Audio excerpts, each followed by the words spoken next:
తెలుస్తారా? పొంగులేటి గారు ఈరోజు బాగా ఎగ్జైట్ అదే 2 సంవత్సరాలుగా వేచి ఉన్నటువంటి కాంగ్రెస్ పార్టీ మంత్రులు ఇప్పుడు బీఆర్ఎస్ పార్టీ గతంలో చేసినటువంటి ధరణిని అడ్డం పెట్టుకొని చేసినటువంటి భూముల దందా లెక్కలు తేలుస్తామని మొత్తానికి బయలుదేరారు. ఈ బయలుదేరటానికి కారణం ఏంటయ్యా అంటే, ఏదైతే హైదరాబాద్ సిటీలో ఉన్నటువంటి పరిశ్రమలకు చెందినటువంటి భూములని కన్వర్షన్ చేసి దాన్ని డెవలప్ చేస్తామని ప్రభుత్వం చెప్పింది. దాన్ని వాళ్ళు వ్యతిరేకిస్తూ బీఆర్ఎస్ పార్టీ దాని మీద ఆందోళనకు దిగింది.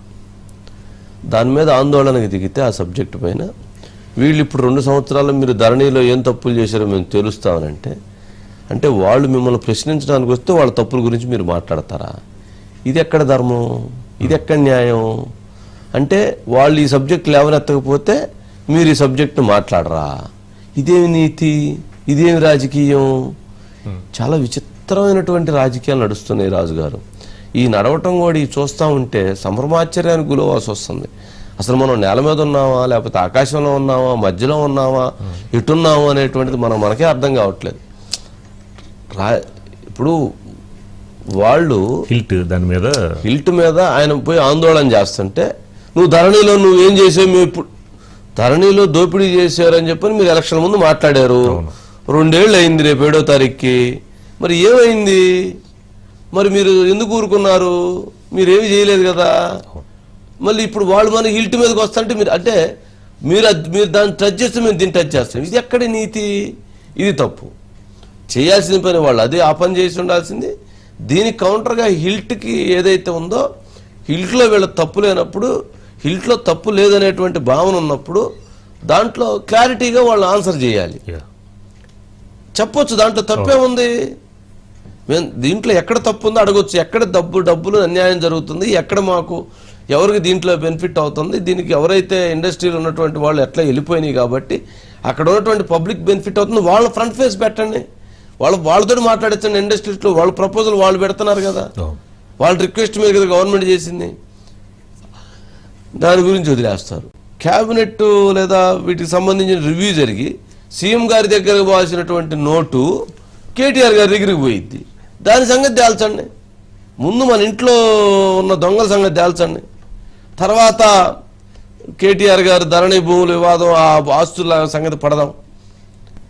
ఏది ముందు, ఏది తర్వాత, ఏది వ్యూహం, ఏది అమలు చేయాలి, అసలు ఆ స్ట్రాటజీ లేదండి. ఏదో ఆ నిమిషానికి అటు కొట్టడం, ఈ నిమిషానికి ఇటు కొట్టడం, ఏందో ఈ ఆట ఏందో, ఈ గోల ఏందో. మన మీటింగ్ లో శ్రీధరబాబు గారిని అడిగారని, జీవో మీ దాకా రాకముందు బయటికి ఎలా వచ్చిందని. అదే మాకు అర్థం కావట్లేదు, మేము దానిపైన ఎంక్వైరీ చేసామని శ్రీధరబాబు గారు మన మీడియాతో మాట్లాడింది. పాపం మంచిగా చెప్పాడు ఆయన, మంచిగా చెప్పాడు ఆయన, మంచిగా చెప్పాడు ఆయన. మరి అదే ఆయన కూడా పాపం అదే. కేటీఆర్ గారు బయట ఉంది సార్, బయట ప్లీజ్. ఏమంటుంది, 1,60,00,000 కడితే నీకు 50 కోట్ల నుంచి 75 కోట్ల విలువ చేసే భూమిని ఫ్రీగా ఇస్తా, అది తీసుకొని నువ్వు అపార్ట్మెంట్లు కట్టుకో, నువ్వు బ్రహ్మాండంగా 10 తరాలకు తరిపడా ఆ పారిశ్రామికవేత్త పెద్ద ఆయన ఎవరైతే ఉన్నారో ఆ యాజమానిగా వారు సంపాదించుకోవచ్చు అని చెప్తున్నారు. ఇది ప్రజల భూమి, ప్రజల సంపద సేకరించి పరిశ్రమలకు ఇచ్చిన ఉద్దేశం ఉపాధి కల్పన. నేను ఈ ప్రభుత్వానికి చెప్పేది ఒకటే, ఈ 5 లక్షల కోట్ల ప్రభుత్వ ఆస్తి ప్రజల ఆస్తి సరైన పద్ధతిలో వినియోగించండి. పేదలకు ఇళ్లు కట్టివ్వండి, మేము వ్యతిరేకం కాదు. కావాలంటే 50%, 60% వెనక్కి తీసుకోండి. గ్రీన్ ఇండస్ట్రీలు పెట్టండి, అట్లాగే ఐటీ పార్కులు పెట్టండి. పారిశ్రామికవేత్తలకు అడ్డికి పావుషేరుకు రాసిస్తాం, అత్త సొమ్ము అల్లుడు దానం అన్నట్టు మేము దానం చేస్తాము, మీరు అమ్ముకోండి, ఇష్టం ఉన్నట్టు చేసుకోండి అంటే బీఆర్ఎస్ చూస్తూ ఊరుకోదు. కేటీఆర్ గారు గట్టిగానే మాట్లాడుతున్నారు. పారిశ్రామికంగానే అయితే మేము సపోర్ట్ ఇస్తాము అంటున్నారు. మీరు పొంగులేటి శ్రీనివాసరెడ్డి గారు మాట్లాడి బయట ఉందా? లేదు, రాలేదు. మాట్లాడారు, వారు కూడా మాట్లాడినట్టున్నారు కదా, ధరణి భూముల సంగతి తేలుస్తామని. అవును, కొద్దిగా ఎగ్జైట్ అయ్యారు ఆయన కూడా.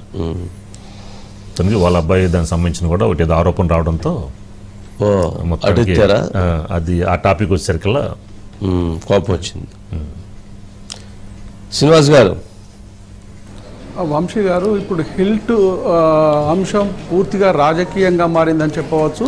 హైదరాబాదులోని భూములకు చాలా విలువైనదిగా కోకాపేట భూములను చూస్తే అర్థమవుతుంది. అయితే హైదరాబాదు అదేవిధంగా రంగారెడ్డి జిల్లా పరిధిలోని 22 పారిశ్రామిక ప్రాంతాల్లో దాదాపుగా 9,300 ఎకరాల ప్రభుత్వ స్థలాలు ఉన్నాయి. వీటినన్నిటినీ ప్రభుత్వం ఇటు పారిశ్రామికవేత్తలకు కట్టగట్టాలన్నటువంటి ఆలోచనతో ఒక జీవో తీసుకురావడానికి ప్రయత్నం చేసింది, ఒక పాలసీని తీసుకురావడానికి ప్రయత్నం చేసింది.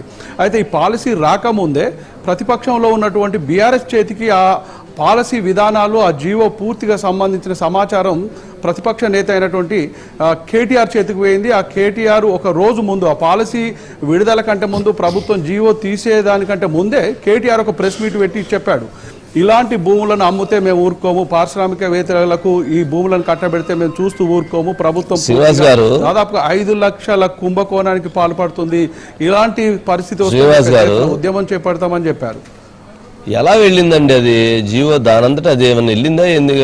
ఎన్ని పేపర్లు ఏమన్నా కేటీఆర్ గారి మీద ఏమన్నా ప్రేమ ఉండి అవన్నీ వాటంతటా వాటిగా కార్ డ్రైవ్ చేసుకుంటూ వెళ్ళిపోయినాయా ఏంటి? అయితే ఆ విషయాన్ని కూడా కేటీఆర్ ఈరోజు మీడియా ముందు చెప్పాడు.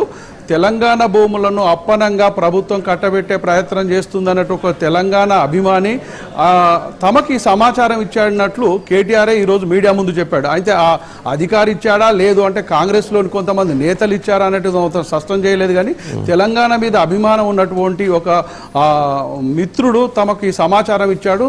ఆ సమాచారం ఇచ్చిన మిత్రుడు ఎవరు అనేది మాత్రం కేటీఆర్ స్పష్టం చేయలేదు.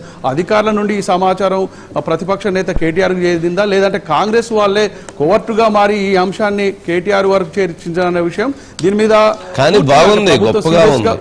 సీఎం గారి దగ్గరికి వెళ్లాల్సిన కాపీ కేటీఆర్ గారి దగ్గరికి వెళ్ళిందంటే అసలు ప్రభుత్వంలో ఎంత పకడ్బందీగా పని జరుగుతుంది అనేటువంటిది చాలా చక్కగా ఉంది. సరే, ఇప్పుడు పొంగులేటి గారు ఏమన్నారు ఫైనల్ గా? బయట వచ్చింది, ఒకసారి వెయ్యండి. పొంగులేటి శ్రీనివాసరెడ్డి గారు బయట ప్లే చేయండి.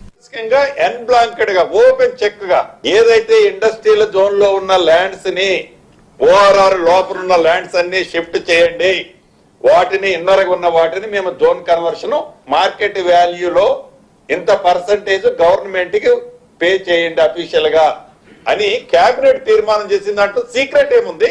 మీ దగ్గర కూడా జీవోస్ ఉన్నాయి. ఆనాటి ప్రభుత్వంలో ఇండస్ట్రీస్ ల్యాండ్స్ ని కన్వర్షన్ చేసిన ల్యాండ్ ని నువ్వు చేయలేదా?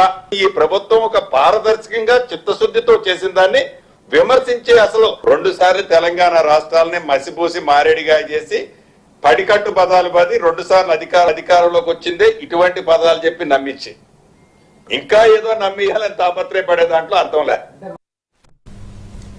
అది సార్